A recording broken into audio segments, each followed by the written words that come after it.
Statement analysis করব, হ্যাঁ? So financial statement analysis এর জায়গাটা কেমন? ফাইন্যান্সিয়াল স্টেটমেন্ট অ্যানালাইসিস এর জায়গাটা হচ্ছে ফাইন্যান্সিয়াল স্টেটমেন্টের যে ফ্যাক্টস এবং ফিগার আছে সেগুলোকে ইউজ করে যারা কোম্পানির স্টেক হোল্ডার্স অর্থাৎ যাদের কোম্পানিতে স্বার্থ সংশ্লিষ্টতা আছে তারা সিদ্ধান্ত গ্রহণ করে, হ্যাঁ? যেমন একটা কোম্পানির ফাইন্যান্সিয়াল অবস্থা কেমন, অ্যাসেটের বেস কেমন, লায়াবিলিটিস কেমন, হ্যাঁ? এই জিনিসগুলো দ্বারা কি বোঝা যায়? এই জিনিসগুলো দ্বারা কোম্পানির সম্ভাব্যতা বোঝা যায়। কোম্পানিটা কতটুকু প্রসপেক্টিভ, কোম্পানি ফিউচারে কত ভালো করবে সেটার উপর বেসিস করে যারা ইনভেস্টররা আছে তারা সিদ্ধান্ত গ্রহণ করতে পারে। ওকে?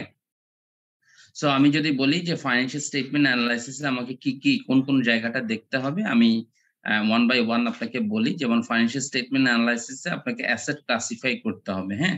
সাধারণত অ্যাসেটকে আমরা ২ ভাবে বা ২ ভাগে দেখতে পারি, হ্যাঁ? কারেন্ট অ্যাসেট এবং non current asset. So current অ্যাসেটটা কি? কারেন্ট অ্যাসেটটা হচ্ছে asset that can be converted into cash, cash equivalent or any other resources within 1 year. মানে যে অ্যাসেটটা তৈরি হওয়ার পরে বা যে অ্যাসেটটা সৃষ্টি হওয়ার পরে ১ বছরের ভেতরে নগদ টাকায় কনভার্টেড হয় সেটাকে আমরা কারেন্ট অ্যাসেট বলি। যেমন ক্যাশ, ক্যাশ একটা অ্যাসেট, কারেন্ট অ্যাসেট, এটা নগদ টাকায় অলরেডি কনভার্টেড আছে। ইনভেন্টরি যখন আমি বিক্রি করি, প্রোডাক্ট যখন আমি বিক্রি করি তখন সেই বিক্রিত প্রোডাক্ট ক্যাশে পরিশোধ করার মাধ্যমে মানুষ কিনে নেয়। আবার যখন আমি কোনো সার্ভিস প্রোভাইড করি, সার্ভিস প্রোভাইড করার পরে আমার পাওনা টাকা আ তৈরি হয় এবং সেই টাকাটা সে ফিউচারে আমাকে পরিশোধ করে। সো এই জিনিসগুলো সম্পূর্ণ সবগুলোই হচ্ছে অ্যাসেট এবং এটাকে আমরা কারেন্ট অ্যাসেট কেন বলব? কারণ এটা ১ বছর বা তার কম সময়ে নগদ অর্থে রূপান্তরিত হচ্ছে।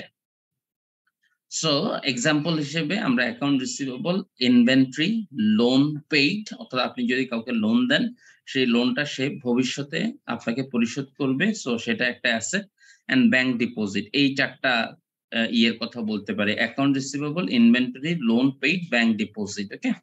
So this is called current asset. So current asset যদি আমরা আলোচনা করে ফেলি তাহলে নন কারেন্ট অ্যাসেটটা কি? নন কারেন্ট অ্যাসেটটা হচ্ছে যে অ্যাসেট গুলা ঠিক ১ বছরের মধ্যে ক্যাশে কনভার্ট করা পসিবল হয় না। যেমন আপনি একটা ল্যান্ড কিনছেন, হ্যাঁ? বিশাল বড় একটা ল্যান্ড কিনছেন। সেই ল্যান্ড ফিউচারে দাম বাড়বে অথবা আপনি ফিউচারে এটাতে বিল্ডিং করবেন, কারখানা করবেন, যেকোনো কিছু করতে পারেন, তাই না? তো সাধারণত ল্যান্ড একটা লং টার্ম ইনভেস্টমেন্ট। সাধারণত মানুষ ল্যান্ড কিনে ১ বছরের ভিতরে বিক্রি করার জন্য কেনে না। বা ল্যান্ড কেনার পর ১০-১৫ বছর, ২০ বছর বা ৫ বছর পরে বিক্রি করার একটা অভিপ্রায় থাকে। যেমন ফার্নিচার মানুষ ১ বছর ব্যবহার করার জন্য কেনে না। ৭ বছর, ৬ বছর, ৫ বছর, ৩ বছর এরকম সময়ের মধ্যে ফার্নিচারটা মানুষ হয়তোবা ব্যবহার করে। তারপরে প্রপার্টি, প্ল্যান্ট অ্যান্ড ইকুইপমেন্ট, কারখানায় যে যন্ত্রাংশ ব্যবহার করা হয় সেটা মানুষ বা ব্যবসায়ীরা কখনো ১ বছরের জন্য কেনে না। তো স্বাভাবিকভাবে যদি ১ বছরের জন্য না কেনে, ১ বছরের জন্য যদি না কেনে সেক্ষেত্রে আমরা এটাকে বলতে পারি যে বা ১ বছরের জন্য যদি কেনা না হয় এবং আমার যদি ১ বছরের ভেতরে এই অ্যাসেট গুলো ক্যাশে কনভার্ট না হয়, সেক্ষেত্রে আমরা এগুলোকে কি বলতে পারি? আমরা এগুলোকে বলতে পারি নন কারেন্ট অ্যাসেট। যেমন land, property, plant and equipment, furniture, copyright, trademark. So copyright, trademark হচ্ছে type of asset. So what do you mean by copyright? সাধারণত বই বা গ্রন্থ টাইপের কিছু যখন মানুষ লিখে, যে রাইটারকে একটা এক্সক্লুসিভ রাইট দেওয়া হয়। তুমি যা লিখেছো সেটা তুমিই কেবলমাত্র বিক্রি করতে পারবা। অন্য কারো সেই সক্ষমতা থাকবে না এটা বিক্রি করার। এটা একটা ব্যাপার। আ আরেকটা হচ্ছে ট্রেডমার্ক। ট্রেডমার্ক হচ্ছে পণ্য চিহ্ন যেটাকে বলা হয়। যেমন আ আ আমরা সাধারণত ব্র্যান্ডিং এর কথা বলি। যেমন Adidas একটা লোগো আর একটা পণ্য চিহ্ন ইউজ করে। Nike একটা পণ্য চিহ্ন ইউজ করে। এখন আ মানে মনে করেন কোন কোম্পানি বা কোন একটা নতুন প্রতিষ্ঠান যদি অ্যা মনে করেন যে জুতা বানানো শুরু করলো এবং Adidas বা Nike র লোগো ইউজ করা শুরু করলো। সেটা তো নিশ্চয়ই তারা পারবে না। সো ট্রেডমার্ক যেটা, এই চিহ্নটা কিন্তু একটা মানে একটা ইয়ে রাখে, একটা ভাবগাম্ভীর্য রাখে, হ্যাঁ? যেমন আমরা সাধারণত যে শার্ট পরি বা শার্ট যেটা ব্যবহার করি আমরা সেখানে ক্যাটস আই বা সামথিং লাইক ভালো ব্র্যান্ডের কোনো লোগো লাগানো থাকলে আমরা এটা পরে মোটামুটি ভাবে নিজেকে রিপ্রেজেন্ট বা প্রেজেন্ট করতে একটু স্বাচ্ছন্দ্য বোধ করি। এরকম একটা ব্যাপার আরকি। সো ট্রেডমার্ক, কপিরাইট, প্যাটেন্ট তো জানেনই যদি আপনি কোনো কিছু আবিষ্কার করেন। ফার্মাসিউটিক্যাল ইন্ডাস্ট্রিতে ওষুধ আবিষ্কার হচ্ছে, করোনা ভ্যাকসিন আবিষ্কার হচ্ছে। সো বেসিক্যালি যারা এটাকে আবিষ্কার করতেছে, ফর্মুলাটা যারা তৈরি করতেছে তাদের এক্সক্লুসিভ রাইট থাকে সেটা তৈরি করার জন্য। অন্য কেউ চাইলেই সেই ফর্মুলা ব্যবহার করে ওষুধ বা ভ্যাকসিন তৈরি করতে পারবে না। সো স্বাভাবিকভাবে প্যাটেন্ট এটা একটা এটা একটা অধিকার, হ্যাঁ? যে অধিকারটা গভর্নমেন্ট যে কিনা আবিষ্কারটা করলো তাকে দেয় কিছু সময়ের জন্য, যেমন ১০ বছর, ১৫ বছর, ২০ বছর সময়ের জন্য দেওয়া হয়। কারণ যাতে করে সে তার এই আবিষ্কারের মাধ্যমে বেনিফিটেড হতে পারে। হয়তোবা ১০, ১৫ বছর বা ২০ বছর পরে এই ফর্মুলা যে কেউ ব্যবহার করতে পারবে। এরকম একটা জায়গা তৈরি করে দেওয়া হয় গভর্নমেন্ট, হ্যাঁ?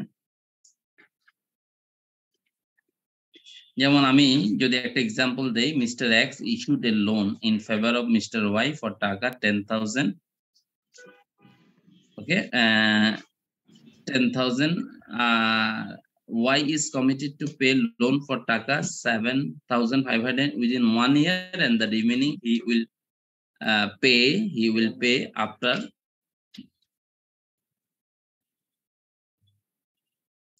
he will pay in 18th month, মানে 18 মাস পরে বাকিটা পরিশোধ করবে। তাহলে আমরা বলতে পারি কারেন্ট অ্যাসেট হচ্ছে ৭৫০০, যেহেতু এটা ১ বছরের ভেতরে পরিশোধ হবে বা আমি রিসিভ করতে পারবো ৭৫০০ ১ বছরের ভেতরে, তাহলে এটাকে আমরা কারেন্ট অ্যাসেট বলি।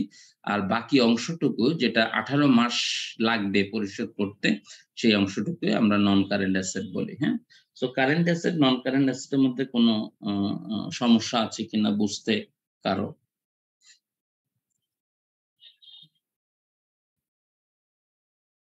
আপনারা বুঝতে পারতেছেন কিনা? স্যার এখানে হচ্ছে নন কারেন্ট অ্যাসেট হিসেবে যে ২৫০০ টাকা আছে, এটা ২৫০০ টাকার ইকুইভ্যালেন্ট অন্য কোনো অ্যাসেট দিলে কি ওটা নন কারেন্ট অ্যাসেট হিসেবে কাউন্ট করা যাবে? ২৫০০ টাকা কি বললেন? স্যার মানে এখানে যে ১০,০০০ টাকার মধ্যে হুম, কারেন্ট অ্যাসেট ৭,৫০০ টাকা, এটার পরে যে ১৮ মাস পরে হুম। ২৫০০ টাকা দিবে, তো ওই টাকাটা না দিয়ে এটার ইকুইভ্যালেন্ট অন্য কোনো কিছু দিলে সেটা নন কারেন্ট অ্যাসেট হিসেবে কাউন্ট সেটা হবে? যদি সেটা যদি বোথ এন্ড থেকে একটা উইন-উইন সিচুয়েশন তৈরি করে তাহলে সেটাকে বলা যাবে, কোনো সমস্যা নেই। বা আপনি এই নন কারেন্ট অ্যাসেট এর যে বেনিফিটটা ১৮ মাসে পাবেন, সেই ১৮ মাসে ৳২৫০০ আপনাকে পরিশোধ না করে সে যদি আপনাকে একটা টেলিভিশন লিখে দেয় বা তার বাসার কোনো মূল্যবান জিনিস দিয়ে দেয় এবং সেইভাবে যদি সে দায়বদ্ধতা থেকে মুক্তি পায়, তাহলে তো আমি কোনো সমস্যা দেখি না। স্যার এটাই মানে কারেন্টেরটা যদি ক্যাশ হয় আর নন কারেন্টটা ক্যাশ না হয়ে এর ইকুইভ্যালেন্ট অন্য কিছু হলেও তো সেটা নন কারেন্ট অ্যাসেট হিসেবে কাউন্ট করা যাবে, তাই না? কাউন্ট করা যাবে এবং আপনি এটাকে যেকোনো সময়ে এবং সে যদি কোনো মূল্যবান জিনিস দেয়, মানে লাইক যে আপনার যে লোনের টাকাটা ৳২৫০০ এটা আপনি পরিশোধ করবেন, হ্যাঁ? এখন পরিশোধ করতে গিয়ে আপনি যদি ক্যাশ পরিশোধ করেন তাহলে না আপনি ক্যাশটা রিসিভ করতে পারবেন না। আপনার কথা হচ্ছে যদি অন্য কিছু পরিশোধ করে, সেক্ষেত্রে এটাকে কারেন্ট অ্যাসেট বলা যাবে কিনা? এটা একটা ভালো কোয়েশ্চেন। যেমন সে যদি মনে করেন যে ৳২৫০০ র বদলে আপনাকে একটা ল্যান্ড লিখে দিল, হ্যাঁ? এখন ওই ল্যান্ডটা নিশ্চয়ই ১ বছরের ভেতরে আপনি বিক্রি করবেন না অথবা করবেন। যেকোনো কিছু হতে পারে। বাট সাধারণত যেহেতু আমি লোন নিয়েছি, সেই লোন পরিশোধ করা হবে। এটা জেনারেল টেনডেন্সি হচ্ছে সে টাকা দিয়েই লোনটা পরিশোধ করবে। কথা বুঝছেন? এখন অন্য কিছু পরিশোধ করতে পারে, সেটা একটা সিচুয়েশনাল ব্যাপার। সেক্ষেত্রে হয়তোবা এই অ্যাসেটটাকে রিক্লাসিফাই করা যেতে পারে। রাইট? যেমন আমি এই লোন পেইড একটা অ্যাসেট, এই লোন পেইড এর পরিবর্তে যদি আমি টেলিভিশন পাই, তাহলে আমি বলতে পারি যে equipment is debited and cash is credited, right? বা লোন পেইড ইস ক্রেডিটেড। অর্থাৎ লোন পে করছে, একটা ইকুইপমেন্ট দিয়েছে। লোন পেইড যে অ্যাসেট সেটা চলে গেল আমার আ আ ইকুইপমেন্ট যেটা সেটা আসলো। যেমন আমাকে একটা মনিটর দিয়ে দিল মনে করেন। এরকম একটা ব্যাপার। আমার কথা বুঝতেছেন কিনা? জি স্যার, বুঝতে পারছি। আচ্ছা। সো লায়াবিলিটি যেটা সেটা লায়াবিলিটি বলতে আমি যেটাকে এল দিয়ে প্রকাশ করি, সেই লায়াবিলিটি ক্লাসিফিকেশন যদি আমি বলি, ওই লায়াবিলিটিটাও এক ধরনের কি মানে দুই ধরনের ক্লাসিফিকেশন হতে পারে। একটা হচ্ছে কারেন্ট লায়াবিলিটিস, একটা হচ্ছে নন কারেন্ট লায়াবিলিটিস। যদি আপনার লায়াবিলিটিটা ১ বছরের কম সময়ের ভেতরে পরিশোধ করা হয়, সেটাকে আমরা কারেন্ট লায়াবিলিটিস বলি, যেমন notes payable, accounts payable, salaries payable, utilities payable. হ্যাঁ, আর নন কারেন্ট লায়াবিলিটিস হচ্ছে যদি কোনো লায়াবিলিটি আমি ১ বছরের বেশি সময় যাবত আমাকে পরিশোধ করতে হয়। যেমন আমি হয়তো ১৩ মাস সময় পর বা ১৭ মাস সময় পর বা ২৫ মাস সময় পর এই লায়াবিলিটিটা পরিশোধ করব, তখন সেই লায়াবিলিটিকে নন কারেন্ট লায়াবিলিটিস বলব। পলিসি ইজ সেইম, যে ১ বছর সময়ের মধ্যে পরিশোধিত হলে সেটাকে কারেন্ট লায়াবিলিটিস বলা হয়, আর ১ বছরের বেশি সময় যাবত পরিশোধিত হলে সেটাকে নন কারেন্ট লায়াবিলিটিস বলা হয়। হ্যাঁ, সো যদি কারেন্ট লায়াবিলিটিস এক্সাম্পল দিতে বলা হয়, notes payable, accounts payable, salaries payable, utilities payable, all are current liabilities, because আপনি এগুলো হয়তো ২ বা ৩ মাসের ভেতরে বা ১৫ থেকে ২০ দিন বা ৩০ দিনের ভেতরে আপনাকে পরিশোধ করে দিতে হয়। হ্যাঁ, আর নন কারেন্ট লায়াবিলিটিস এর ভেতরে থাকে ডিভেঞ্চার, নোটস পেয়েবল। সাধারণত নোটস পেয়েবল দীর্ঘমেয়াদী হতে পারে, অর্থাৎ ১ বছরের বেশি সময় যাবত আপনি পরিশোধ করতে পারেন। যেমন ২ বছর পরে নোটস এর টাকা পরিশোধ করলেন। ডিভেঞ্চার কথাটার মানে হচ্ছে ঋণপত্র। হ্যাঁ, যেমন কোম্পানি অনেক সময় যেটা দেখা যায় যে তাদের যখন টাকার দরকার হয়, তখন তারা তাদের লোনের অংশটুকুকে ছোট, ছোট ভাগে ভাগ করে বাজারে বিক্রি করে, এবং কোনো ব্যক্তি বা প্রতিষ্ঠান যদি সেই কোম্পানিতে ইনভেস্ট করতে চায়, তখন তারা ডিভেঞ্চার গুলো কিনে নেয়। যেমন একটা ডিভেঞ্চারের মূল্য হতে পারে ৳১,০০০, যেমন আপনি ৳১০,০০০ পরিশোধ করলে এরকম ১০ টা ডিবেঞ্চার পাবেন। হ্যাঁ, এবং সেই ডিবেঞ্চারে আপনি বছর শেষে ইন্টারেস্ট রিসিভ করতে পারবেন, ম্যাচুরিটিতে আপনি আসল টাকা ফেরত পাবেন। তো কোম্পানিগুলো তাদের অর্থ সংস্থানের জন্য অনেক সময় এই ডিবেঞ্চার বা ঋণপত্রগুলো বিক্রি করে থাকে মার্কেটে। আমার কথা বুঝছেন কিনা?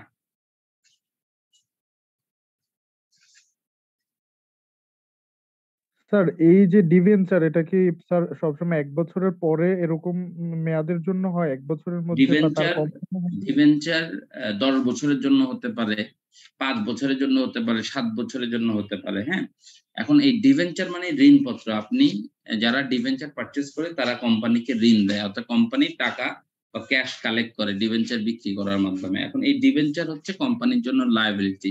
এখন এই লায়াবিলিটির ভেতরে কোম্পানি যদি ১ বছর সময়ের ভেতরে সেই লায়াবিলিটিটাকে পরিশোধ করতে পারে, সেই লায়াবিলিটিকে আপনি কারেন্ট লায়াবিলিটিস বলতে পারেন। কিন্তু কোম্পানি যদি ১ বছরের বেশি সময় নেয়, ২ বছর হতে পারে, ৫ বছর হতে পারে, ৭ বছর হতে পারে, এরকম যদি সময় নেয় সেক্ষেত্রে এটাকে নন কারেন্ট লায়াবিলিটিস বলা হয়।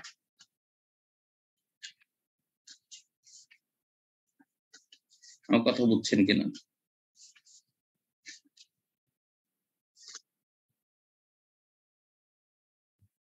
So what do you mean by working capital?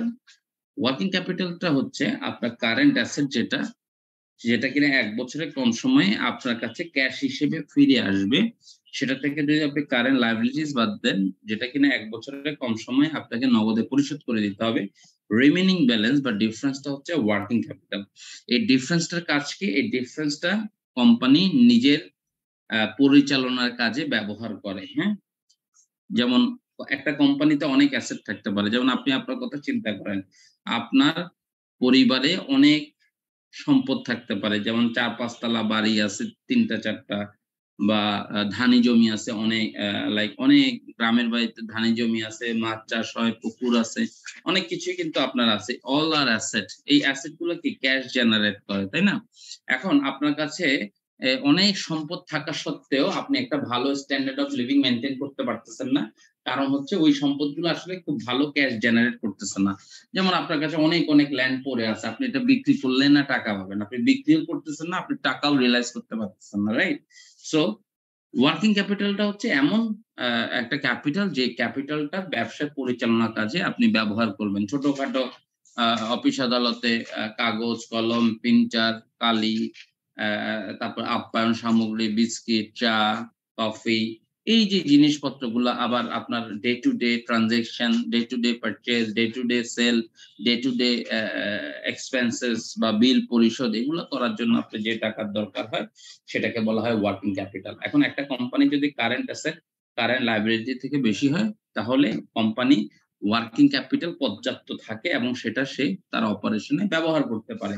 কিন্তু একটা কোম্পানির যদি কারেন্ট অ্যাসেট কম থাকে, কারেন্ট লায়াবিলিটিস কম থাকে সেক্ষেত্রে যে ডিফারেন্সটা সেটা নেগেটিভ হয় এবং নেগেটিভ হওয়া মানে আপনার কাছে টাকা নাই তো নাই, আবার অন্য কেউ আপনার কাছে টাকা পায়। সেক্ষেত্রে আপনি আপনার ব্যবসা পরিচালনা করবেন কিভাবে? আপনার ব্যবসা পরিচালনা করার জন্য সেক্ষেত্রে আপনাকে হয়তোবা আপনাকে লোন নিতে হতে পারে, যেটাকে বলা হয় ওয়ার্কিং ক্যাপিটাল লোন।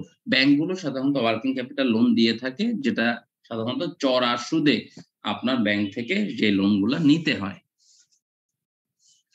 আমার কথা বুঝছেন কিনা?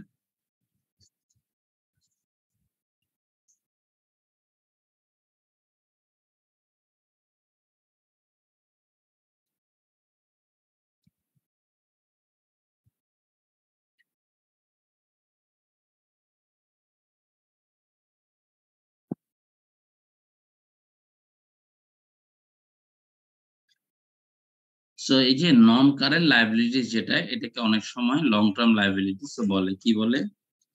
Long term liabilities. আপনি কি আমার কথা বুঝতেছেন? জি স্যার, বুঝতে পারছি। আচ্ছা, এখন আমরা কিছু রেশিওর কথা পড়ব। যেমন আমরা বলতে পারি কারেন্ট রেশিও। কারেন্ট রেশিও হচ্ছে current asset divided by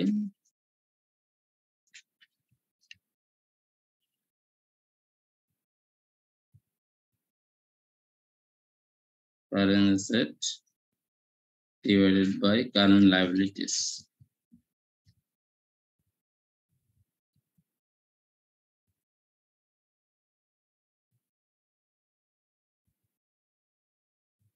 Current ratio, quick ratio আছে। quick ratio কিভাবে ক্যালকুলেট করতে হয়? Quick ratio is current asset divided by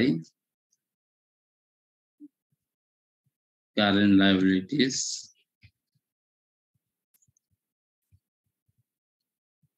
less inventory.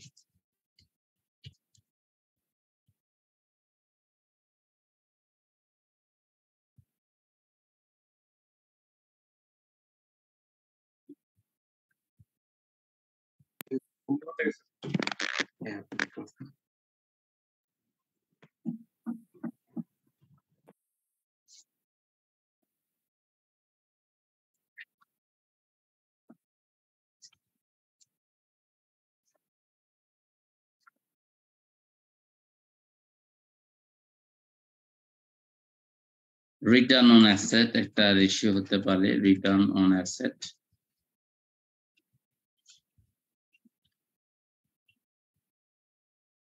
net income divided by average total asset.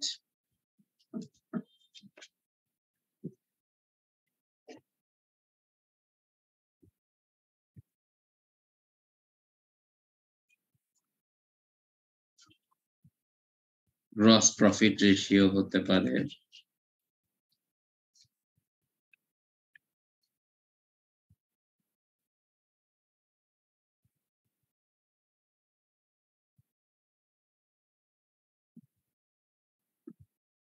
gross profit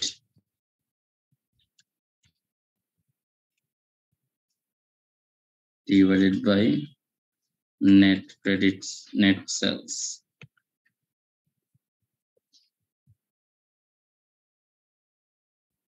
Net profit ratio হতে পারে net profit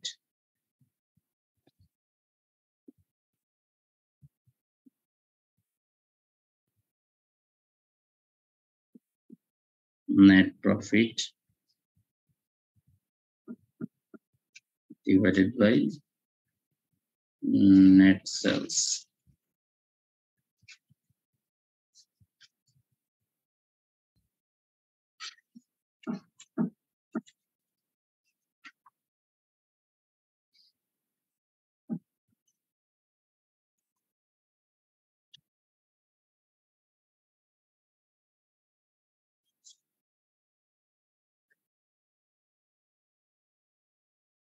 Debt to asset ratio.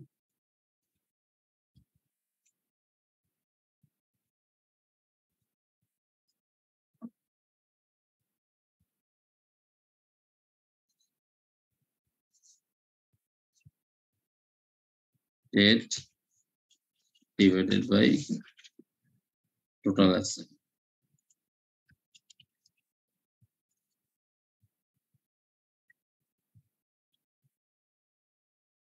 Debt to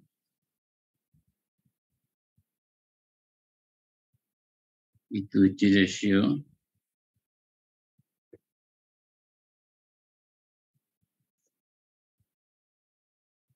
Debt divided by equity.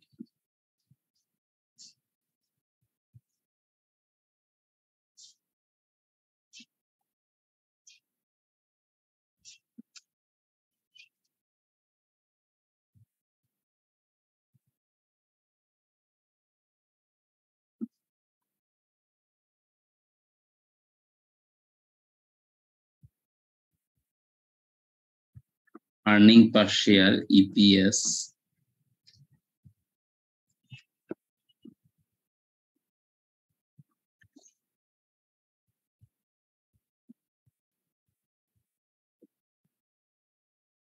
Net income attributable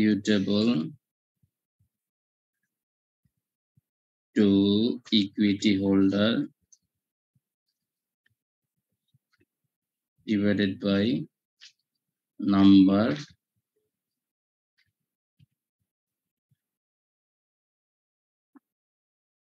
share outstanding.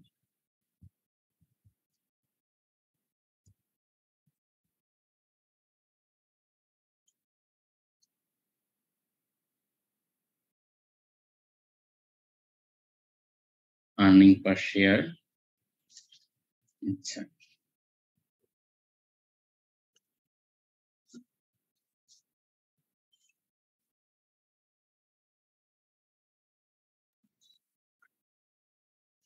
so different ratios.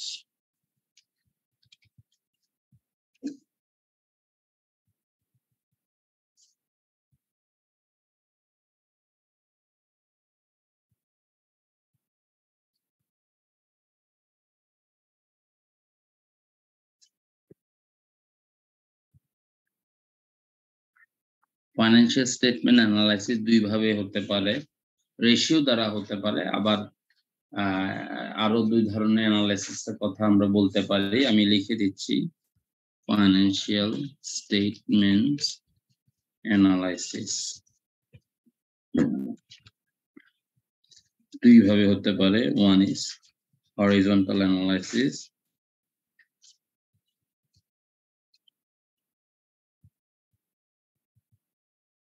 আর একটা হতে পারে vertical analysis.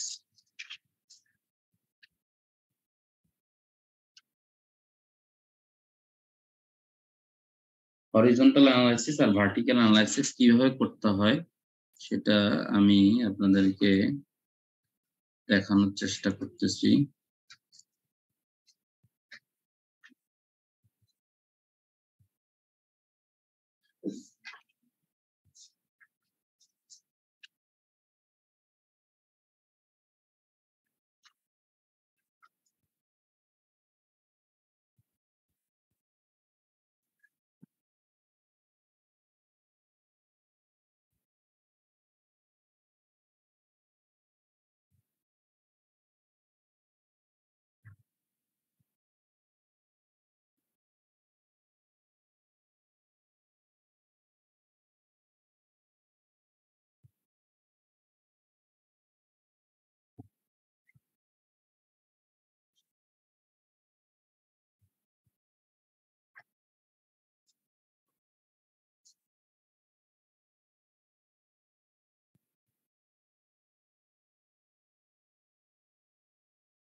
আপনারা যদি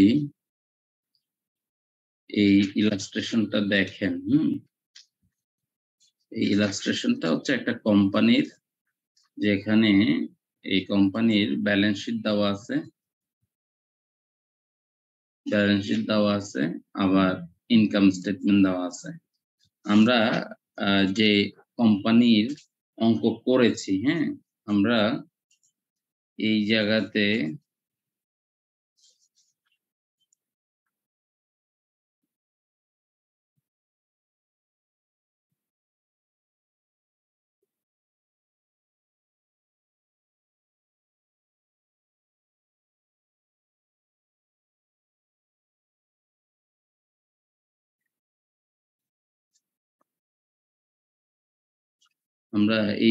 যে statement করেছি, যেমন ইনকাম স্টেটমেন্ট এবং ব্যালেন্স শিট যেটা করেছি, এটা ছিল একটা সার্ভিস ওরিয়েন্টেড কোম্পানির।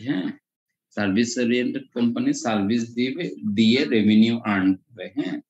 আরেক ধরনের কোম্পানি আছে যেটাকে বলা হয় ম্যানুফ্যাকচারিং কোম্পানি অথবা মার্চেন্ডাইজিং কোম্পানি। মার্চেন্ডাইজিং কোম্পানির কাজ কি? মার্চেন্ডাইজিং কোম্পানি প্রোডাক্ট পারচেস করে এবং সেই প্রোডাক্ট বিক্রি করে, অথবা প্রোডাক্ট পারচেস করে সেই প্রোডাক্ট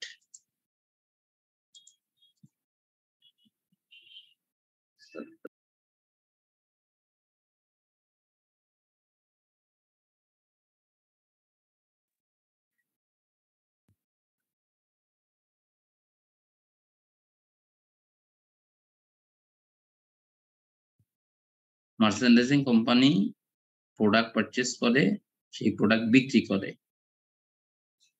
আবার ম্যানুফ্যাকচারিং কোম্পানি কি করে? র মেটেরিয়াল পারচেস করে, সেটা প্রকিউর করে, প্রডিউস করে, ফিনিশ গুডে কনভার্ট করে, তারপরে সেই প্রোডাক্ট বিক্রি করে রেভিনিউ আর্ন করে। সেটা কিন্তু সার্ভিস রেভিনিউ না, সেটাকে আমরা বলি মার্চেন্ডাইজিং রেভিনিউ। বা মার্চেন্ডাইজ বিক্রি করে যেই প্রফিট পায় সেটা হচ্ছে মার্চেন্ডাইজিং রেভিনিউ। তো এখানে যে ব্যালেন্স শিটটা দেওয়া আছে অথবা যে ইনকাম স্টেটমেন্টটা দেওয়া আছে, এটা হচ্ছে একটা মার্চেন্ডাইজিং কোম্পানির বা একটা প্রোডাক্ট ওরিয়েন্টেড কোম্পানির ইনকাম স্টেটমেন্ট, যেখানে আমার গ্রস সেলস দেওয়া আছে, রিটার্ন দেওয়া আছে, মানে সেলস করার পরে কোনো কাস্টমার কিছু প্রোডাক্ট রিটার্ন দেয়, তো সেই রিটার্নটা বাদ দিলে যেটা থাকে সেটাকে বলা হয় নেট সেলস। তারপরে আমি যে পণ্যটা বিক্রি করলাম সেই পণ্যের যে খরচ, সেই পণ্য প্রডিউস করতে যে পরিমাণ টাকা আমার ব্যয় হয়েছে, ম্যানুফ্যাকচারিং কস্ট, মানে সেই পণ্যের ম্যানুফ্যাকচারিং কস্ট হচ্ছে cost of goods sold. So সেই কস্ট অফ গুডস সোল্ড যদি আমি বাদ দিই, তাহলে আমি যেটা পাই সেটাকে বলা হয় গ্রস প্রফিট। সেই গ্রস প্রফিট থেকে যদি আমি selling, general and administrative cost বাদ দিই, তাহলে আমি যেটা পাই সেটা হচ্ছে অপারেটিং প্রফিট। সেই অপারেটিং প্রফিট থেকে আমি যখন আমার ব্যাংক যে লোন আছে সেই লোনের যে ইন্টারেস্ট, সেই ইন্টারেস্ট বাদ দেই, দেন আমি যেটা পাই আর্নিং বিফোর ট্যাক্স। সেই আর্নিং বিফোর ট্যাক্স থেকে যখন আমি ট্যাক্সটা বাদ দেই, সেটাকে বলা হয় নেট ইনকাম। সো আমরা যখন গ্রস প্রফিট রেশিও বের করি, তখন এই গ্রস প্রফিট যেটা, সেটাকে নেট সেলস দিয়ে ভাগ করি। আবার যখন নেট প্রফিট রেশিও বের করি, তাহলে নেট ইনকাম যেটা, সেটাকে নেট সেলস দিয়ে ভাগ করি। সো এটা হচ্ছে একটা ম্যানুফ্যাকচারিং বা মার্চেন্ডাইজিং কোম্পানির ইনকাম স্টেটমেন্ট। আর এটা হচ্ছে একটা ম্যানুফ্যাকচারিং আর মার্চেন্ডাইজিং কোম্পানি ব্যালেন্স শিট। আমাকে রিকোয়ারমেন্ট বলেছে convert this into common size statement. Common size statement. তো কমন সাইজ স্টেটমেন্টটা কি? সো আমরা আলোচনা করতেছিলাম যে horizontal analysis, vertical analysis. So এটাকে বেসিক্যালি কমন সাইজ অ্যানালাইসিস এর মাধ্যমে হরিজন্টাল এবং ভার্টিক্যাল অ্যানালাইসিস করা হয়। Common size analysis. What do you mean by common size analysis? Common size অ্যানালাইসিসটা হচ্ছে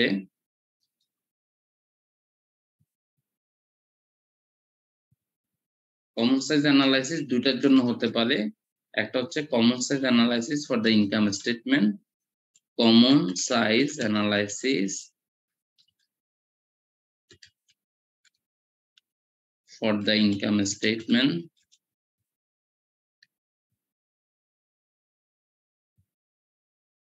আরেকটা হচ্ছে common size analysis for the balance sheet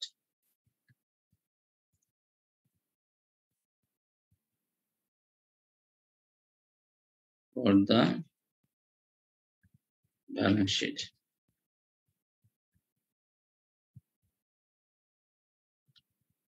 so common size analysis for income statement কিভাবে হতে পারে যেমন income statement এর show each item in the income statement as a percentage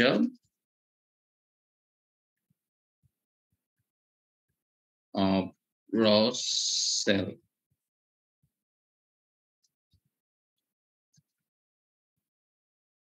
That is called common size analysis for the income statement. And common size analysis for balance sheet টা কি সেটা হচ্ছে show each item in the balance sheet as a percentage of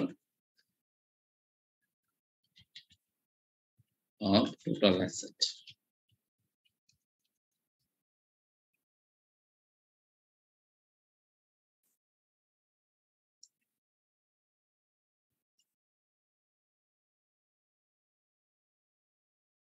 আমার কথা কি বুঝতে পারছেন আপনারা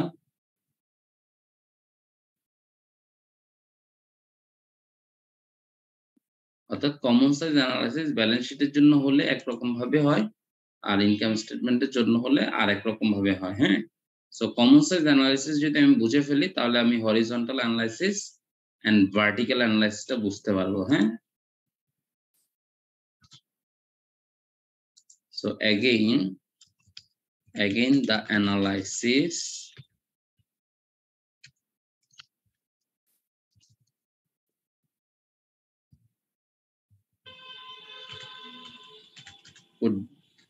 can be made in two ways.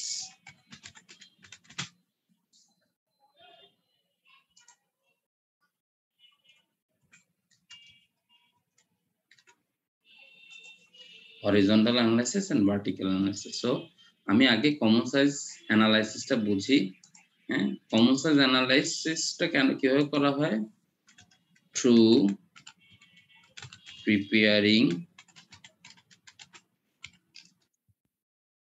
common size statement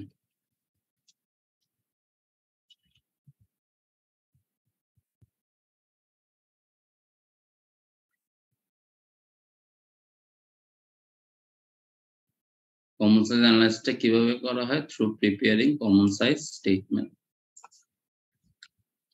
so common size statement কিভাবে তৈরি করবেন common size statement তৈরি করতে হবে ঠিক এইভাবে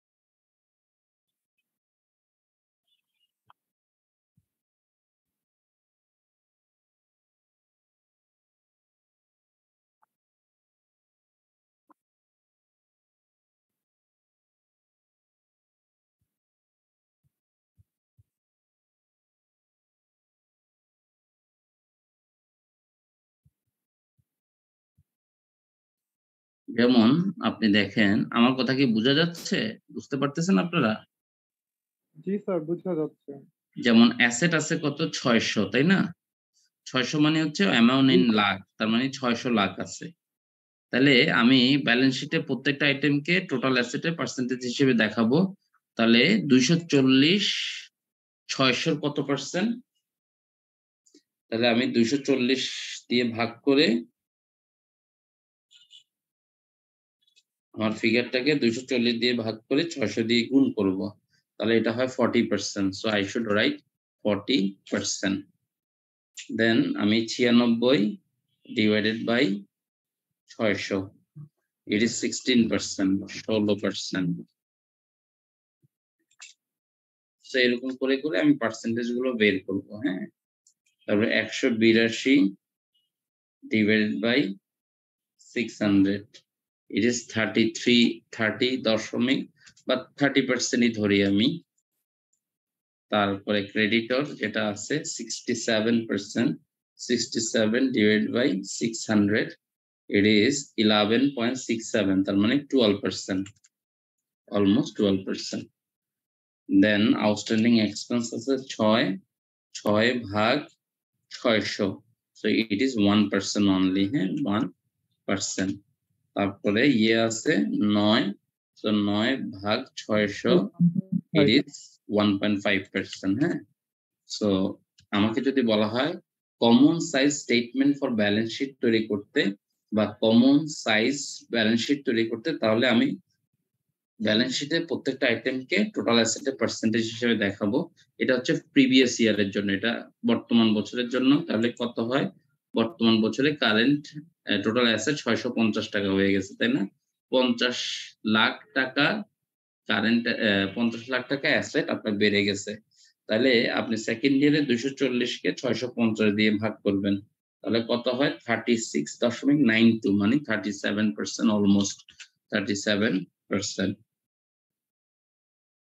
তারপরে 182 যদি হয়, 182 হলে 182 ভাগ 650, it is 28%। তারপরে হচ্ছে 169.5 divided by 650, it is 26%। এরপর 52 divided by 650, it is 8%, 0%।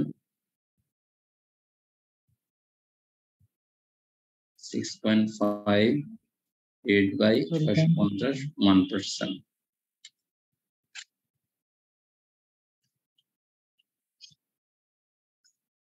ওকে, দেন এটাকে যদি আমি দেখাই 402 divided by 600 is 67%।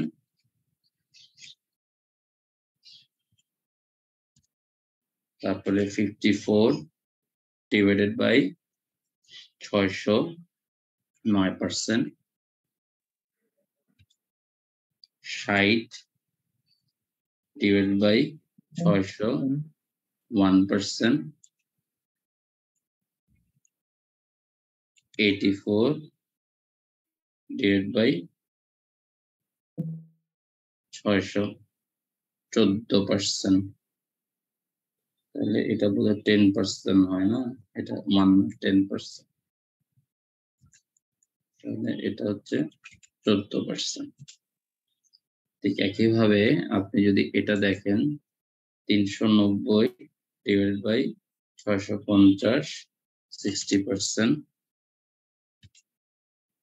78 divided by 650, 12%। 65 divided by 10%। 117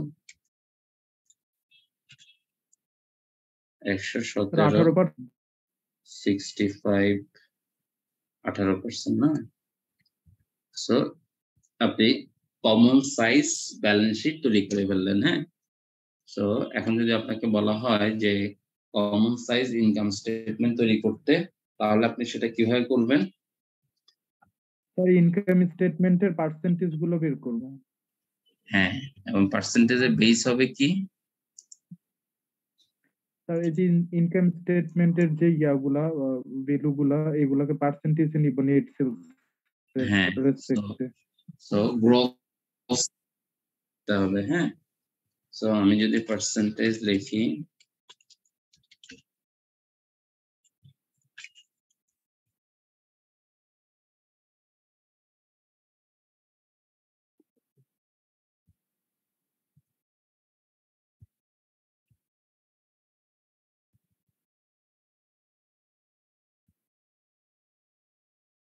So gross sales percentage 100%.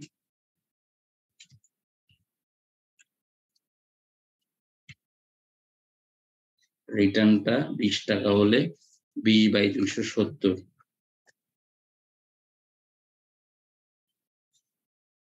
5.4%। 370 না? হ্যাঁ স্যার 370 তো 5.4%। 5.4%. So you could write 5%. 5%. So it should be within bracket as it is negative figure. So your remaining net sales is 95%. So it should be 95%. Then আপনার cost of goods sold হচ্ছে 190 divided by 370, 51.35, তার মানে 51%। তাহলে 160 তাহলে কত হবে? 160 divided by 370 হবে 43.43%, 43%।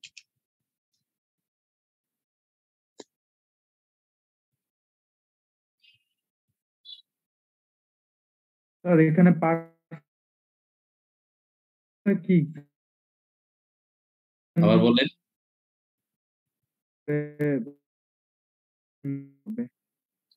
আবার বলেন। এটা কেমন পার্সেন্টেজ যেগুলা লিখতেছেন এগুলা কি আমরা এক্সাক্টটা লিখবো নাকি স্যার ইন্টিজার কাছাকাছিটা লিখবো? পূর্ণ সংখ্যা লিখবেন। আচ্ছা আচ্ছা। তারপর 13.5 তার মানে 14% প্রায়।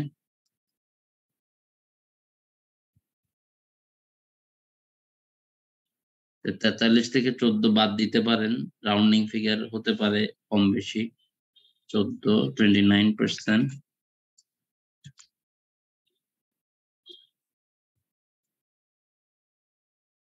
divided by 370, 5%. It is 5%, right? G sir 5%। So your difference is 25%, 24%. So 24%. Then আপনি এটা 4.5 এর উপরে আসতো তাহলে কি 25 ধরে নিতাম? হ্যাঁ আবার বলেন। স্যার এখানে তো আসছে 24.32, এর কারণে 24 ধরছি। যদি 24 এর উপরে আসতো 5 এর উপরে হলে ধরতেন আর কি। জি স্যার। 6.9 তার মানে 7%।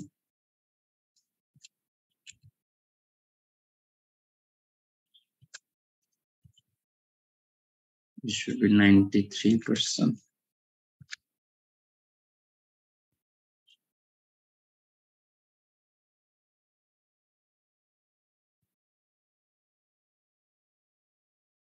%.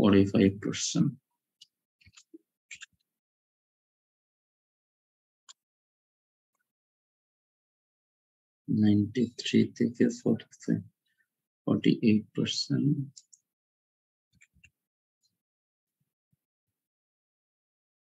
72, 480, 15%।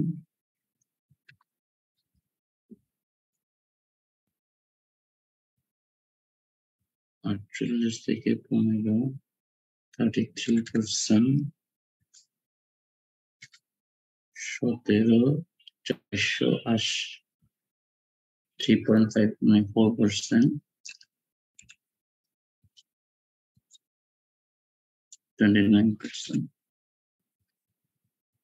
সো এটা হচ্ছে কমন সাইজ। আচ্ছা একটু বাকি আছে।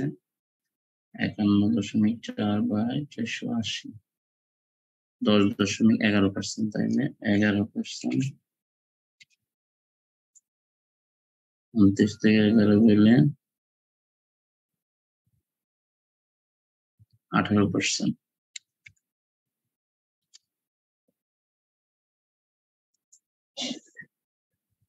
এবার 3.5, 370, 32.9%।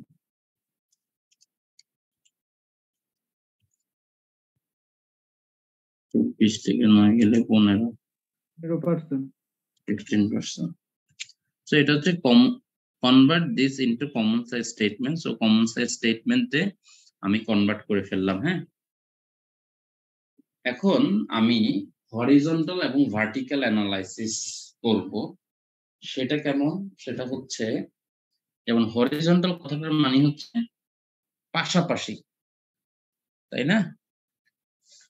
আর ভার্টিক্যাল কথাটার মানে হচ্ছে উপর দিক থেকে নিচ বা নিচ থেকে উপর। সো আমাকে যখন বলা হয় হরিজন্টাল অ্যানালাইসিস করা, তো আমি পাশাপাশি অ্যানালাইসিসটা করব। যেমন আমি কিছু অ্যানালাইসিস করতে পারি, যেমন গ্রস সেলস এর কথা যদি আমি বলি, প্রিভিয়াস ইয়ারে 370 ছিল, বর্তমান বছরে সেটা 90 টাকা বেড়ে 490 না 110 টাকা বেড়ে 480 টাকা হলো। মানে 110 লাখ টাকা 480 হলো, মানে 1,10,00,000 টাকা বেড়ে 480 হলো, তাই না? জি স্যার। আমি যদি সেলস এর রিটার্ন দেখি, রিটার্ন পার্সেন্টেজটা কি হয়েছে? বেড়ে গেছে। রিটার্ন পার্সেন্টেজ কি হয়েছে? বেড়ে গেছে। সো যখন রিটার্ন পার্সেন্টেজ বেড়ে যায়, তার মানে ডিফেক্টিভ ইউনিটস প্রডিউস হচ্ছে, এরকম একটা সম্ভাবনা বা প্রবণতা থাকে। না হলে বেশি রিটার্ন করতেছে কেন মানুষ? মানুষ প্রোডাক্ট রিটার্ন করে দিচ্ছে কারণ হচ্ছে হয়তোবা আমি আশানুরূপ প্রোডাক্ট বা কাস্টমার এক্সপেকটেশন অনুযায়ী আমি প্রোডাক্টটা প্রডিউস করতে পারতেছি না। সেই জন্য হয়তোবা এই প্রোডাক্ট গুলো ফেরত আসতেছে বেশি, বেশি। তার মানে কোম্পানিতে এই জায়গাটাতে একটু নজর দিতে হবে। গত বছরের চাইতে এই বছরের ডিফেক্টিভ ইউনিট বেশি। এই যে পাশাপাশি যে এনালাইসিসটা করতেছি, এটাকে বলা হয় হরিজন্টাল এনালাইসিস। হ্যাঁ? যেমন কস্ট অফ গুডস সোল্ড, মানে যে প্রোডাক্টটা বিক্রি করতেছি সেটা প্রডিউস করতে আমার কত টাকা খরচ হইছে। যেমন আগে খরচ হইতে 51%, এখন খরচ হচ্ছে 45%। তার মানে আমার কস্ট অফ গুডস সোল্ড কমে গেছে, খরচ কমে গেছে না? খরচ কমাটা কি পজিটিভ? খরচ যত কম হবে আমার মার্জিন তত বাড়তে থাকবে, প্রফিট তত বাড়তে থাকবে। তো আমার যেহেতু খরচ কমে গেছে, সেলস এর পার্সেন্টেজ হিসেবে খরচটা কমে গেছে, এটা ভালো আমার জন্য। এবং আপনি দেখেন খরচ কমে যাওয়ার কারণে প্রফিটও কিন্তু বেড়ে গেছে। আগে 43% ছিল, এখন 48%। হ্যাঁ?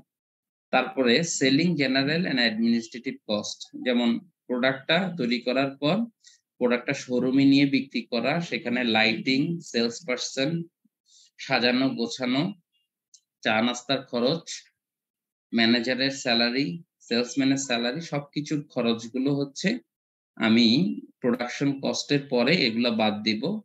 যেমন আমি দেখলাম যে এই খরচগুলো গত বছর ছিল 14% আর এই বছর বেড়ে গেছে 1%। তার মানে এই খরচগুলো বেড়ে যাওয়াটা মোটামুটি ভাবে একটা দুশ্চিন্তার কারণ।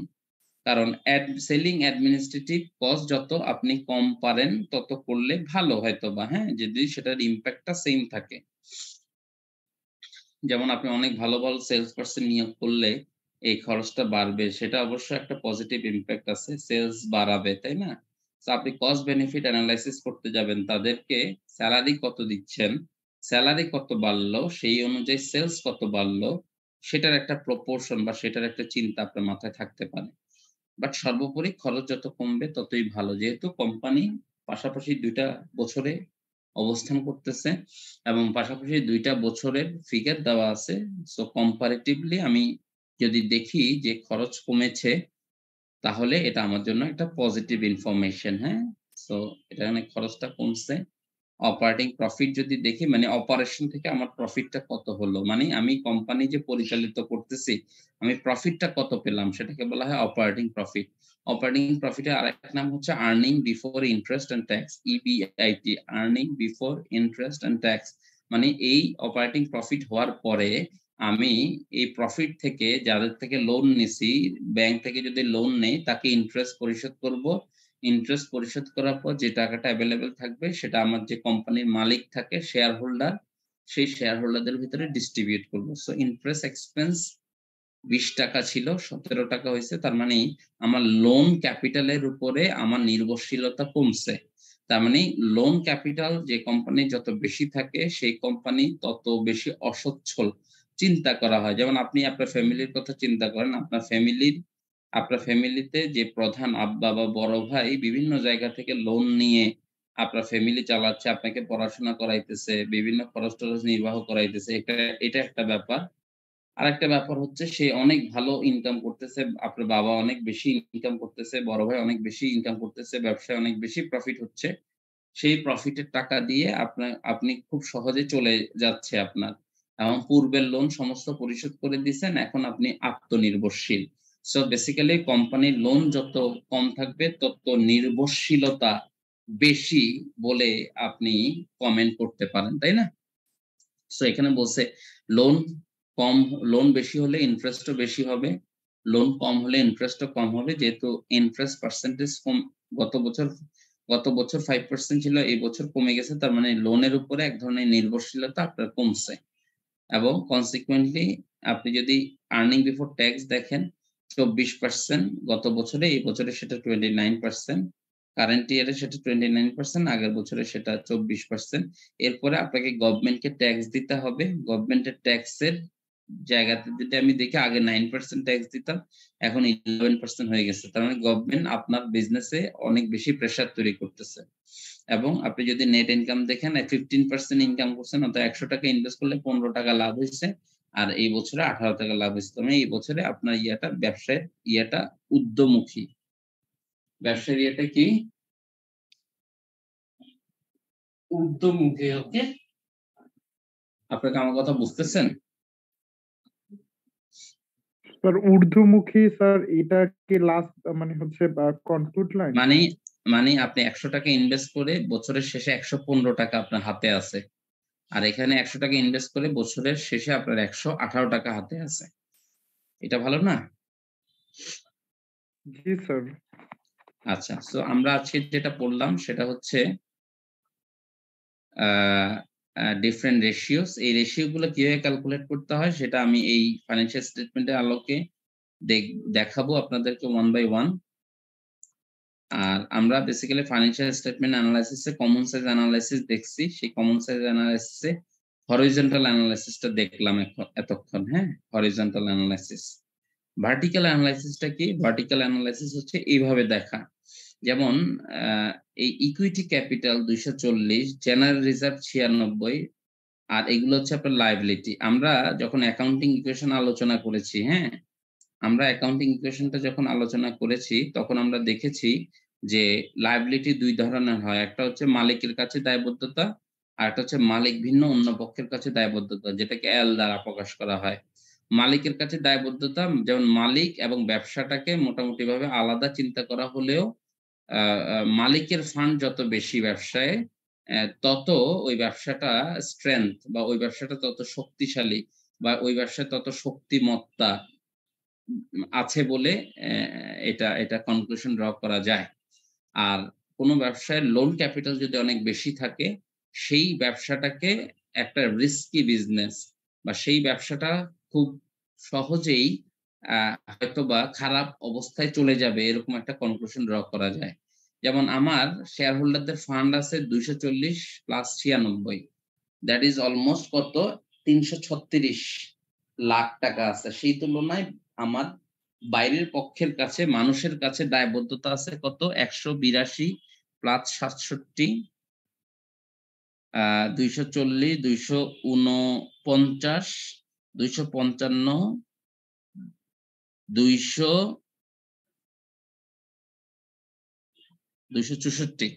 সো ৳২৬৪,০০,০০০ হচ্ছে আমার লায়াবিলিটিস। সো আমার নিজের টাকা আছে এতটুকু আর অন্যের কাছ থেকে টাকা নিছি এতটুকু। সব মিলায় আমার ক্যাপিটাল হচ্ছে ৬০০,০০,০০০। আমার ক্যাপিটাল হচ্ছে ৬০০,০০,০০০ সব মিলায়া, হ্যাঁ? এখন somehow আমি যদি বলি যে আমার এই বছরে দেখেন ২৪০, ৯৬ আর এইটা, হ্যাঁ? আর এই বছরে দেখেন ২৪০, ২৯৬ হয়ে গেছে ১৮২, লং টার্ম লোন ১৮২ কমে ১৬৯.৫, ক্রেডিটর কমে ৯২, এটা তো শূন্যই হয়ে গেছে। আদার কারেন্ট লায়াবিলিটিস কমে 6.5 হয়ে গেছে। তার মানে আমার বাইরের পক্ষের কাছে দায়বদ্ধতা বা কোম্পানির নির্ভরশীলতা অন্য পক্ষের কাছে দিনকে দিন কমতেছে। যেটা একটা পজিটিভ সাইন। আমার কথা বুঝছেন কিনা? স্যার এটা বুঝিনি এক্স্যাক্টলি, আরেকবার এক্সপ্লেন করলে। আপনি চিন্তা করেন, আপনার মনে করেন আপনার যে বাস যে বাসায় আপনি বসবাস করেন, আপনার আব্বা, আম্মা, ২ ভাই আর আপনি ৫ জন বসবাস করেন। এই ৫ জনের মান্থলি এক্সপেন্স হচ্ছে ৳৬০,০০০ ৳৬০,০০০। এখন এই ৳৬০,০০০ আপনার বাবা কোন না কোনভাবে ওই ফ্যামিলিতে জোগাড় করে। এখন জোগাড় করতে গিয়ে উনি কি করে? উনি ৳৪০,০০০ আর্ন করে আর বাকি ৳২০,০০০ লোন করে ৳৬০,০০০ দিয়ে আপনার পরিবারকে চালায়। এখন এরকম একটা অবস্থায় আপনি যদি ১ মাস চলেন, 2nd মাসে আপনাকে ওই ৳২০,০০০ আপনি আর লোন পাইলেও পাইতে পারেন, আবার নাও পাইতে পারেন। কিন্তু এটা যদি ১ বছর যাবৎ চলে, আপনি দেখবেন যে আপনার ফ্যামিলিতে লোনের পরিমাণ অনেক বেশি বেড়ে গেল, তাই না? ৳২,৪০,০০০ লোন হয়ে গেল একটা পার্টিকুলার ইয়ার শেষে। সো আপনার ফ্যামিলির যদি আর্থিক অবস্থা আপনি চিন্তা করেন, আম আ বছর শেষে আর্থিক অবস্থাটা কিরকম, হুম? আপনি দেখছেন ৳২,৪০,০০০ লোন। তাহলে ওই ফ্যামিলি 2nd ইয়ারে যখন পরিচালিত হবে, তখন একটা প্রেশার কাজ করবে না? আপনার আব্বার ইনকাম তো আর ৳২,৪০,০০০ বেড়ে যাবে না। অথচ স্যার উনি ওটা প্রত্যেক রিনিউয়াল মাসে করা আছে। ৳২০,০০০ করে লোন নিচ্ছে, হ্যাঁ? এখন মনে করেন somehow এখন আপনার ফ্যামিলির অবস্থা ভালো। তখন কি হবে? ভালো হওয়া মানেই ৳৪০,০০০ ইনকাম ৳৫৫,০০০ হয়ে গেছে। যেহেতু ৳৬০,০০০ ই লাগে আপনার ব্যবসা আ বি অ্যা ফ্যামিলি পরিচালনা করার জন্য, তাইলে এখন ৳৫,০০০ করে লোন নিচ্ছেন। তার মানে পূর্বের অবস্থার থেকে এখনকার অবস্থা কি ভালো না খারাপ? স্যার ভালো, অবশ্যই। ভালো। ঠিক একইভাবে একটা ব্যবসায়ের ইকুইটি, শেয়ার ক্যাপিটাল আর জেনারেল রিজার্ভ এই ২ টা যোগ করলে যেটা আসে সেটা হচ্ছে OE, ওনার্স ইকুইটি। আর এটা হচ্ছে L, এই ৪ টা যোগ করলে আসে L, লায়াবিলিটিস। এখন আমি যদি প্রিভিয়াস ইয়ার আর কারেন্ট ইয়ার চিন্তা করি, আমার ওনার্স ইকুইটি কি বেড়ে গেছে না? জি স্যার, বেড়ে গেছে। অপরদিকে লায়াবিলিটিস এগুলা ছিল, এখন কমে এগুলো হইছে। তার মানে লায়াবিলিটিস লায়াবিলিটি কমে গেছে। তার মানে জি আমার আস্তে, আমার ব্যবসা আস্তে, বাইরের পক্ষের সাথে বা বাইরের পক্ষের কাছে নির্ভরশীলতা কি কমতেছে, তাই না? জি স্যার, ডিপেন্ডেন্সি কমে গেছে। ডিপেন্ডেন্সি কমে যাচ্ছে। সো আমি যখন কিনা উপর-নিচ কম্পেয়ার করব, যেমন এটা হচ্ছে আমার কি, আমার ইকুইটি, ওনার্স ইকুইটি আর এটা হচ্ছে আমার লায়াবিলিটিস এল।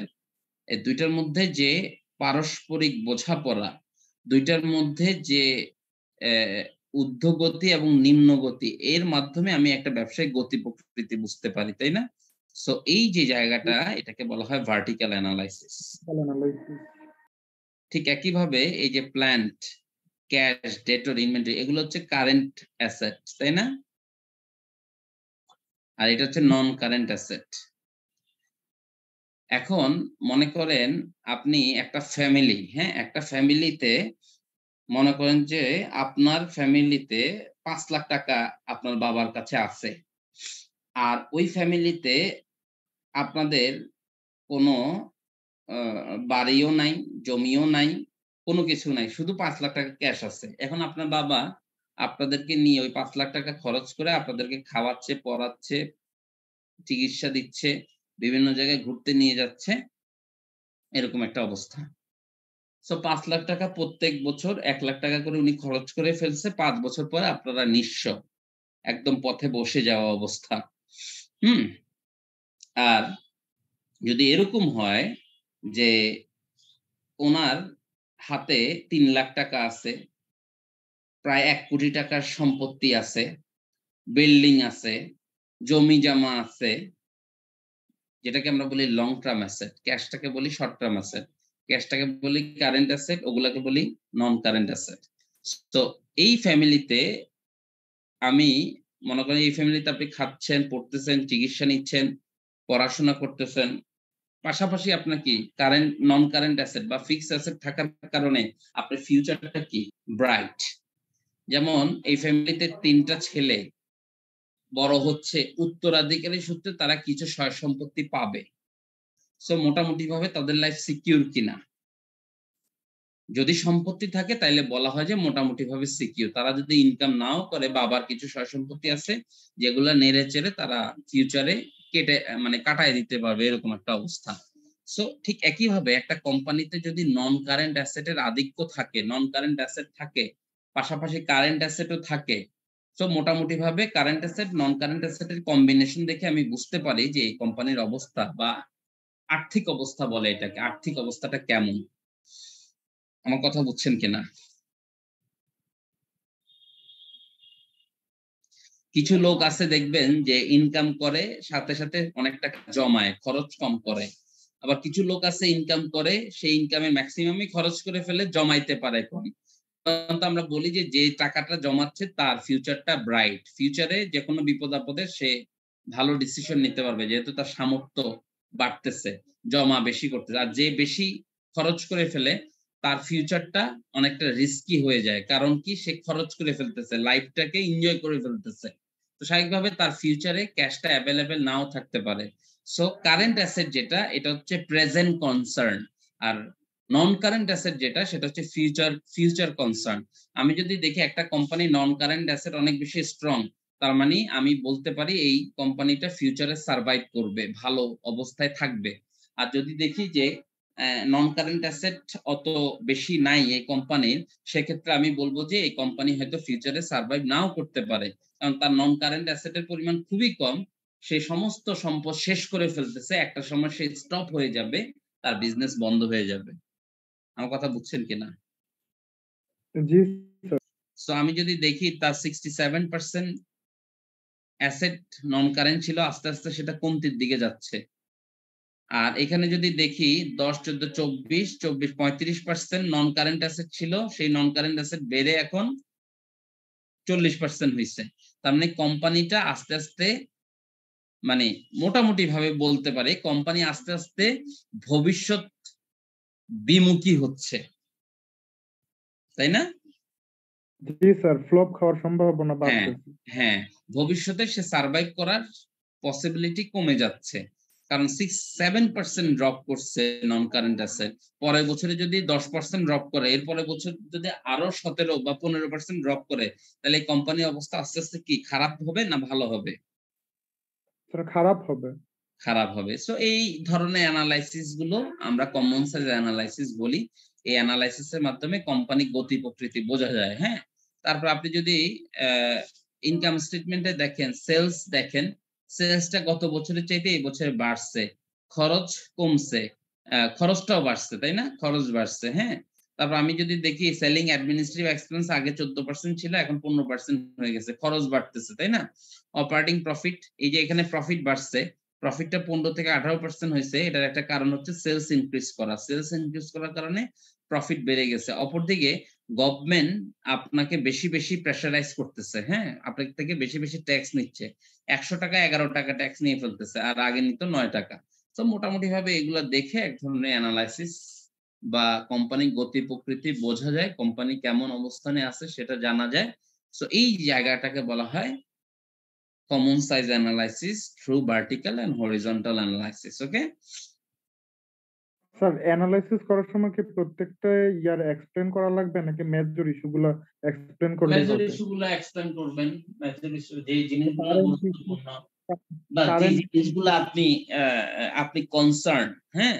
সেটা নিয়ে আপনি চিন্তা করবেন। যেমন মনে করেন আপনি একজন ব্যাংকের ম্যানেজার। এখন একটা কোম্পানি আপনার কাছে লোন চাইছে। এখন ওই কোম্পানিকে আপনি বলছেন তোমার ফাইন্যান্সিয়াল স্টেটমেন্ট, গত ৫ বছরের ফাইন্যান্সিয়াল স্টেটমেন্ট নিয়ে আসো। তো ওই ম্যানেজার ওই ফাইন্যান্সিয়াল স্টেটমেন্ট গুলো দেখতেছে। দেখতেছে যে এই কোম্পানি প্রচুর ক্যাশ জেনারেট করছে, প্রচুর current asset, non current asset আছে, বিভিন্ন জায়গায় অ্যাসেট আছে। অ্যাসেটের দলিলাদি চেক করতেছে। দলিলাদি চেক করে দেখলে যে সব অ্যাসেটই ভালো অবস্থান। তাহলে কি ওই ম্যানেজার সহজে সিদ্ধান্ত নিতে পারবে আপনাকে লোন দেওয়া যায় কিনা। সো সে চিন্তা করবে যে আপনার অনেক নন লিকুইড বা নন কারেন্ট অ্যাসেট আছে, কিন্তু আপনার হাতে টাকা নাই, যার কারণে আপনি হয়তোবা তার কাছ থেকে লোনের জন্য আবেদন করেছেন, এবং সে খুব সহজে আপনাকে লোন দিয়ে দিবে, যেহেতু আপনার ফিউচারটা ব্রাইট। আপনার কাছে অনেক সম্পদ আছে। আমার কথা বুঝছেন কিনা? যেমন এরকম একটা সিচুয়েশনে একটা ব্যাংক হয়তোবা এই কোম্পানিকে লোন দিতে অনাগ্রহী হইতে পারে। কারণ ফিউচারে, কারণ আমি লোন দিব আজকে, কিন্তু লোনটা পাবো ৫ বছর পর বা ১০ বছর পর। তাহলে এখনই যদি 7% কমে যায়, আস্তে, আস্তে কমতে, কমতে অবস্থা তো আরো খারাপ হবে। তখন এই লোক আমার লোনটা পরিশোধ করবে কিভাবে? সেটা আমি একটা চিন্তা করতে পারি না। সেক্ষেত্রে হয়তোবা আমার লোন স্যাংশন নাও হইতে পারে। আমার কথা বুঝছেন কিনা? জি স্যার, বাট এটা যদি স্যার পার্সেন্টেজটা ইনক্রিমেন্ট হইতো 67 থেকে 60 না হয়, তাহলে হয়তো লোন পাওয়ার সম্ভাবনা বাড়তো। বাড়তো। ওরকম একটা অবস্থা আরকি। এটা একটা প্রেডিক্ট করা, হ্যাঁ? আপনি কেমন? যেমন মানুষ অ্যা যখন আ যেমন মানুষ যখন বিয়ে করতে যায় সাপোজ, হ্যাঁ? যে একটা ছেলে বিয়ে করতে যাচ্ছে। এখন মেয়ে পাত্রী নির্বাচন করবে। এখন পাত্রীর মধ্যে বিভিন্ন গুণাগুণ বিচার বিশ্লেষণ করে সে সিদ্ধান্ত গ্রহণ করে যে বিয়ে করবে কি করবে না। ইভেন পাত্রীও পাত্র সেভাবেই সিলেকশন করে, তাই না? যে বিভিন্ন গুণাগুণ দেখে চিন্তা করে যে বিয়ে করা যায় কিনা। কারণ they are planning to lead their life for almost 40 years or 50 years ৫০ থেকে ৫৫ বছর বা ৩০ থেকে ৫০ বছর তারা লাইফটা লিড করতে চাচ্ছে। সো এটা একটা লং টার্ম ডিসিশন, হ্যাঁ? কথা বুঝছেন? সো লং টার্ম ডিসিশন এর ক্ষেত্রে সে অনেক কিছুই দেখবে, হ্যাঁ? ক্যাপাসিটি কেমন, আ আ ফিউচারে কেমন সারভাইভ করতে পারবে, চাকরি ভালো কিনা, এডুকেশনাল ব্যাকগ্রাউন্ড কেমন, সমস্ত কিছু চিন্তা ভাবনা করবে, তাই না? ঠিক একইভাবে একটা ব্যাংক লোন দেওয়ার আগে একটা কোম্পানির ফাইন্যান্সিয়াল স্টেটমেন্টের ফাইন্যান্সিয়াল স্টেটমেন্ট কতটা হেলদি, ফাইন্যান্সিয়াল স্টেটমেন্ট কতটা ওই কোম্পানির স্ট্রেংথ ইন্ডিকেট করে সেই জিনিসগুলা বিচার বিশ্লেষণ করে এবং করেই লোন দেওয়ার ব্যাপারে সিদ্ধান্ত গ্রহণ করে। আমার কথা বুঝছেন কিনা? জি স্যার। সো আজকে এটুক পর্যন্তই। নেক্সট ক্লাসে আমরা পরের অংশ থেকে কন্টিনিউ করব। আর আপনাদের স্টুডেন্ট কতজন টোটাল?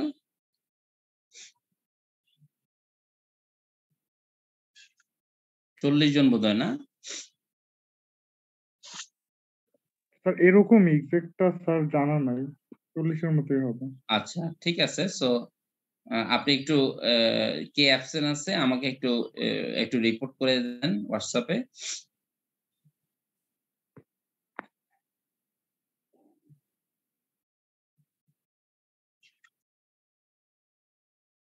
তো আজকে একটু পর্যন্তই। সবাই ভালো থাকেন, হ্যাঁ? আর আমরা গতকাল ক্লাস রিপ্রেজেন্টেটিভ কে হয়তো বলছি যে ২৩, ২৫ আর ২৭ না? এই ৩ দিনের ভেতরে আমরা ২ টো ক্লাস টেস্ট দিব। আমাদের একটা ক্লাস টেস্ট জমা আছে। আরেকটা ক্লাস টেস্ট এই পড়াচ্ছি যে সেটার উপরে হয়তোবা আমরা সিলেবাস নির্ধারণ করে দিব। ২৫ ২৩, ২৫, ২৭ ৩ দিন। এই ৩ দিনের ভেতরে যেকোনো ২ দিন আমরা পরীক্ষা দেব।